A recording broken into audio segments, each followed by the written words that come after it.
Hello, welcome to Oxford Heirlooms. Today we're going to begin to sew the little teacup bonnet that will go with our gender neutral day gown. Okay, now just a little bit of repeating myself.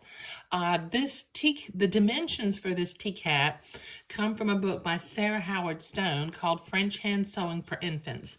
And I forget what page it's on, but it tells you the finished dimensions for an infant bonnet.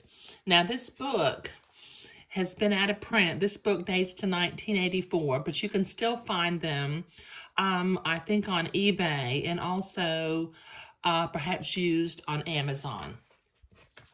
But it's got lots of information.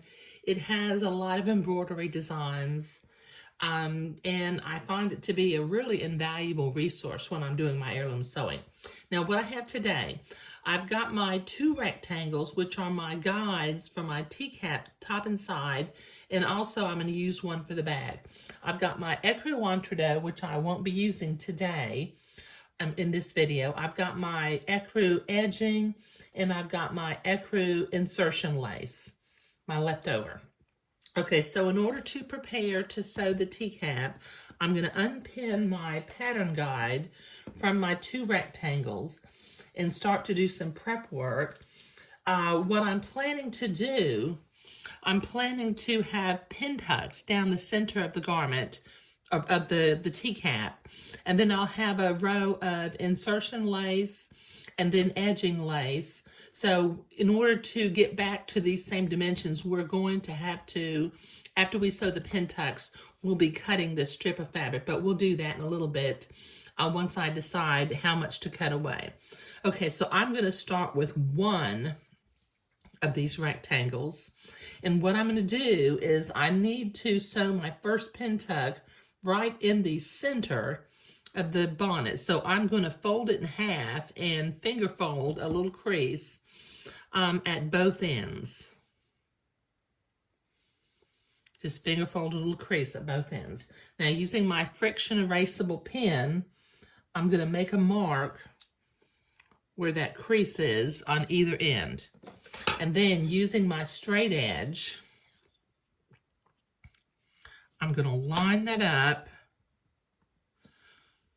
line the marks up with my straight edge. Let me get that lined up. Okay, and now using my pen, I'm just simply going to draw a line down the center of the bonnet, top and sides.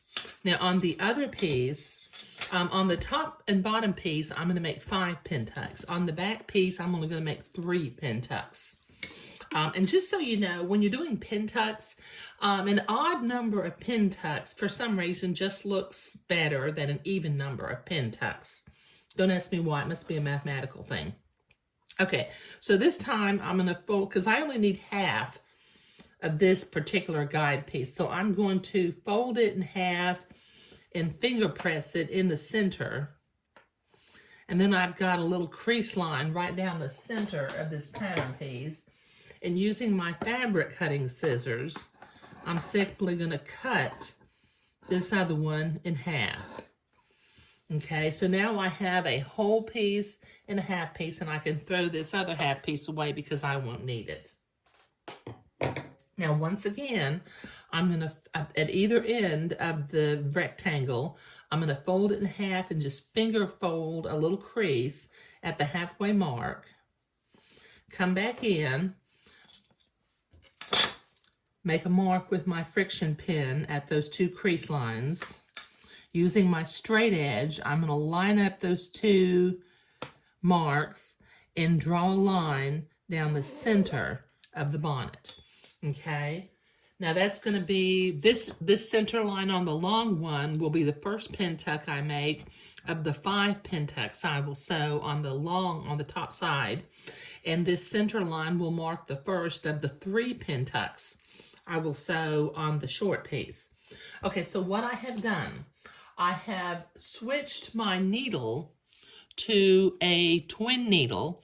Now, these twin needles come in a lot of different sizes. So if you want to get the same size that I'm using, I will provide a link down below in the video description to order the exact same size needle that I'm using in this particular project.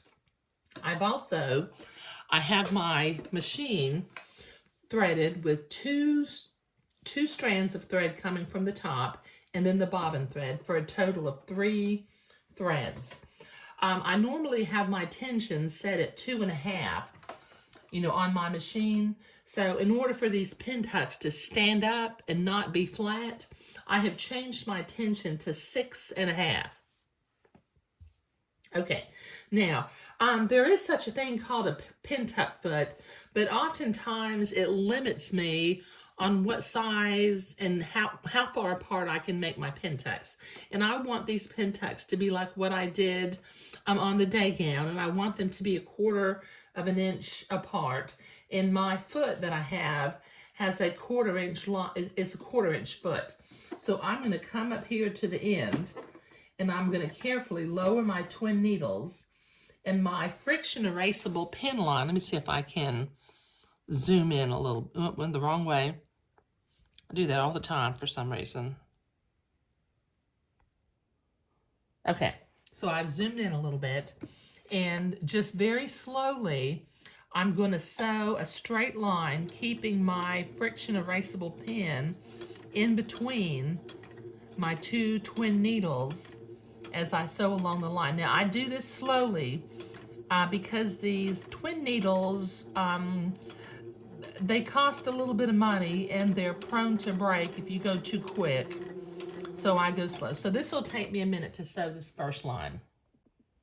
Okay, I have that first pin tuck sewn, and I can trim my threads. Okay, now what I want to do is this pin tuck represents the first of my 5 pin tucks on this top side piece. So I'm going to sew 2 more on the left side and 2 more on the right side. So 1 + 2 + 2, boy, that sounds like kindergarten. That comes up to 5. So rather than using a pin tuck foot, I'm just going to put my presser foot down right next to the first pin tuck that I sewed. And since my foot is a 1/4 inch foot, this guarantees that I am a 1/4 inch away from my first pin tuck. And now once again, sewing slowly, I'm gonna follow this first pin tuck and sew my second of 5 pin tucks. And this will take me a minute. And then I'll do that again for a 3rd pin tuck on this left-hand side. Okay, so I have my 3rd pin tuck sewn. So I'm going to turn this over because I like to have the pin tuck on the right side. And I'm going to repeat this process on the other side for my 4th and 5th pin tucks. So I'm going to line my presser foot up with my first pin tuck, being on the right side of the presser foot. And I'm going to slowly, keeping that pin tuck right next to the presser foot, I'm going to sew a 4th pin tuck. And then I'll do the same thing to sew a 5th pin tuck. Okay, so I've got my 5 pin tucks on the top side of the bonnet. I do need to take and press these pin tucks so that middle friction erasable pin will disappear. But I need to repeat these steps, creating 3 pin tucks on the back of the bonnet. So that will take me a minute. All right, mission accomplished. I've got 5 pin tucks on the top side of the bonnet, and I've got 3 pin tucks on the back of the bonnet. The reason I did 5 and 3 is that I'm going to want to begin to attach my lace evenly spaced from the outside pin tucks on each one of these pieces.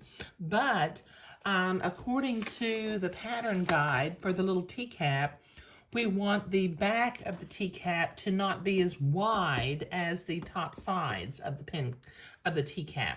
And in the next video, we will start to trim this way and begin to attach some lace insertion to either side of the bonnet pieces. But sewing pin tucks is what we were doing today.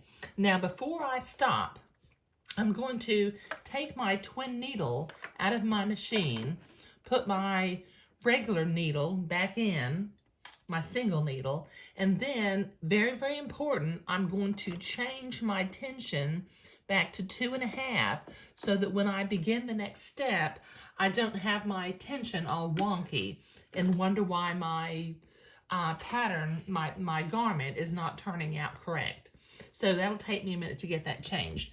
But I'm creating the pin text, and once again, I will put a link down in the video description for the twin needle that I use in this project. Thank you.